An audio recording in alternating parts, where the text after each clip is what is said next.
গতকালকে আমির জামাত ডক্টর শফিকুর রহমান সাহেবকে চমৎকার একটা প্রশ্ন করছি। প্রশ্নটা শোনার পরে আমি নিজে একেবারে বিশ্বাস করেন থমকে গেছি যে উত্তরটা কি দিবে। সাংবাদিক প্রশ্ন করছে যে এত বছর আপনারা তো অনেক ইসলাম প্রতিষ্ঠার জন্য কাজ করছেন, কই ইসলাম তো প্রতিষ্ঠা হলো না। জামাত ইসলামী কত বছর ধরে কাজ করতেছে, ইসলামপন্থীরা কত বছর ধরে কাজ করতেছে, কই কিছুই তো হলো না। তাইলে কি আপনাদের কর্ম পদ্ধতির ভিতরে কোনো ভুল আছে? রাজনৈতিক পদ্ধতির ভিতরে কি কোনো ভুল আছে? ডক্টর শফিকুর রহমান সাহেব তিনি যে উত্তর দিচ্ছেন আমি সাথে সাথে অভিভূত হয়ে গেছি। তিনি উত্তর দিতে গিয়ে বললেন, প্রিয় ভাই আমার, বাংলাদেশে 92% মুসলমান আছে।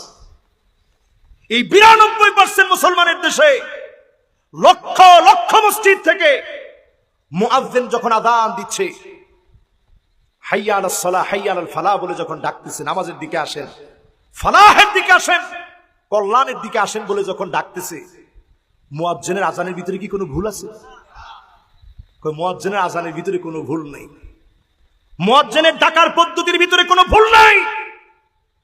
92% মুসলমান সবাই এটা গ্রহণ করে নেয় নাই।